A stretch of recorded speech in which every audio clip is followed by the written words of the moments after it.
कई वर्षों तक अमृत की साधना करने के बाद एक बूढ़ी औरत अपना एकांत जीवन समाप्त कर देती है। जब वह दुनिया में आती है तो उसे पता चलता है कि उसके बेटे की मृत्यु तो 80 साल पहले ही हो गई थी। उसके बाद उसे पता चलता है कि इस दुनिया में सिर्फ उसका एक परपोता जिंदा है। वह किसी से कहकर उसको कॉल करती है। उस कॉल में उसे कहा जाता है कि एक लापता बूढ़ी महिला मिली है जो उसकी परदादी होने का दावा करती है, लेकिन उसने उसे स्कैम समझकर फोन काट दिया। उसके ना माता पिता थे और ना ही दादा जीवित थे, इसलिए उसे यह सब अप्रभावी लगा। जब वह घर लौटा तो उसने अपने दादा की तस्वीर से उस अजीब कॉल का जिक्र किया। उसी क्षण तस्वीर गिर गई और उसके सामने एक पुरानी किताब से एक कागज़ निकला। उस पर लिखा था कि उसके पूर्वजों ने अमृत का मार्ग खोजा था और जब कोई पूर्वज अमृत प्राप्त करता है तो वंशजों को भी विकसित करना चाहिए। युवक को अचानक पता चला कि कॉल करने वाली सच में उसकी दादी थी। वह तुरंत उससे मिलने के लिए निकल पड़ता है। वापसी के रास्ते में उसे लगता है कि शायद वह भूखी होगी, इसलिए उसने उसके लिए कुछ भुने हुए कोल्ड रेसिडेंट और मोल भाव कर दो साफ कपड़े भी ले लिए। जब महिला देखती है कि गरीबी के बावजूद भी अपना पैसा वह खर्च कर रहा है तो उसे लगा कि उसका व्यक्तित्व नेक दिल और सच्चा इंसान है।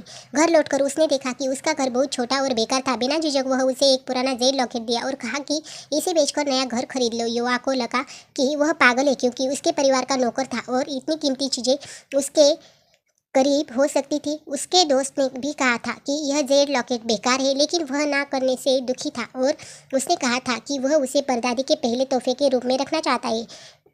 तभी महिला ने विश्वास किया और कहा कि अगर वह उसे पसंद करता है तो रख ले, उसके पास ऐसे कई और है। कुछ समय बाद उसने कहा कि उसे खजाना भवन ले चलो ताकि वह अपनी जमा वस्तुएं वापस ले सके। युवक उससे देखकर आश्चर्यचकित रह गया, क्योंकि उसे पता चला था कि उस जगह हर वस्तु लाखों की संख्या में है। उसे शक हुआ कि वहाँ उसकी चीज़ें वास्तव में क्या है या नहीं। जब वे ईस्टर पर थे तो उन्होंने अपने फटे कपड़े देखकर उन्हें अंदर नहीं जाने दिया। कारीगरों ने तोड़फोड़ की और बोली कि यह तरीका है जिससे व्यापारी अपने लोगों को काम सिखाते हैं। उनकी मुखिया का नाम लेकर उन्हें हिलाकर बाहर निकाल गया। जैसे ही जादुई महिला अपनी शक्ति का उपयोग करने वाली थी, वहाँ युवा स्वामी की मंगेतर आई और उन्हें अंदर ले जाया गया। उन्होंने मैनेजर को एक सूची दी जिसमें बुजुर्ग स्वामी के नाम पर रखे खजानों का विवरण शामिल था। प्रबंधक सूची ने अवलोकन किया और पाया कि उस पर बुजुर्ग स्वामी का नाम लिखा था। उन्होंने घर की मुखिया को सम्मान धमकी दी, लेकिन मुखिया ने कहा कि उसने इस महिला के बारे में कभी नहीं सुना, इसलिए उसे धोखेबाज समझकर आउटवेयर का ऑर्डर दिया।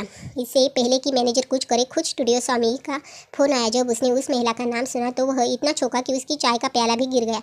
उसे याद आया कि वह औरत थी जो उसे पाला और यूथ कॉलेज में रखती थी। यदि वह न होता तो वह जीवित भी नहीं होता, न ही खजाना भवन की स्थापना होती। बुटमैन ने तुरंत अपने बेटे को आदेश दिया कि वह उस महिला के सम्मान से पेश आए और खुद उससे मिलकर निकेल को दे। उसने अपने 2 दत्तक डॉक्टरों को भी खबर दी, जिसमें महिला